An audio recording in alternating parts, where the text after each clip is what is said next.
जय श्री बालाजी महाराज। अच्छा, अब ये वाला वीडियो पे आने से पहले इसी सब्जेक्ट का पार्ट वन ज़रूर देखना। तो जब मेरे पे पहली बारी किसी काले साए का अटैक हुआ था, तो मुझे इन सब चीज़ों के बारे में आइडिया नहीं था और मैं इग्नोर कर रहा था, टू बी वेरी फ्रैंक। अब क्योंकि जब था ही नहीं बिलीव इन सब चीज़ों में, तो फिर क्या हुआ, फिर मेरे पे दो तीन अटैक और हुए और मुझे क्लियरली एक ब्लैक एनर्जी दिखने लग गई थी उस घर में।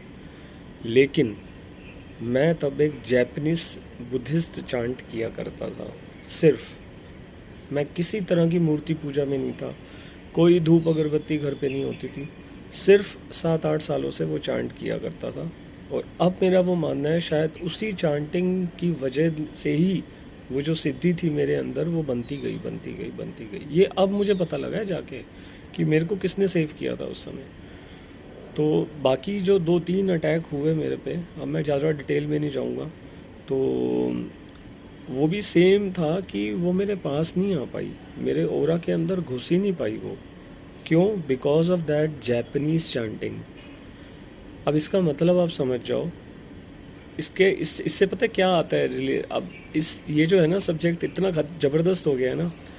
तुम ये देखो कि मरने के बाद जापानीज़ क्या और वो क्या, इन आत्माओं को ना इंटेंट पता लगता है। इन आत्माओं को ओरा दिखता है, कुछ और दिखता है जिससे ये अटैक नहीं करती तुम्हारे से।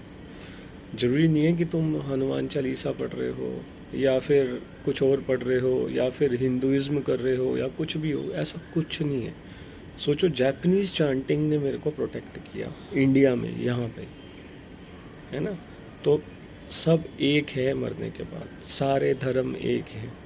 दिखता कुछ और ही है, दिखता शायद आपका ओरा है, शायद आपका लाइट है। एक किताब है जर्नीस ऑफ सोल्स, उसमें ये लिखा है कि आत्मा आत्मा की अपनी लाइट्स होती हैं, जिसके अंदर नेगेटिव एनर्जीज की लाइट ब्लैक होती है ना। तो इस तरह से दिखाई देती हैं हमें चीज़ें। अब जब ये चीज़ें मेरे पे अटैक नहीं कर पाई, सेकंड अटैक जो हुआ वो मेरे काम धंधे पे हुआ। ठीक है, मेरा काम धंधा सारा ख़राब होता गया। मुझे ऐसा लगता मैं जिस चीज़ में हाथ डालता हूँ वो ख़राब, वो ख़राब, वो ख़राब।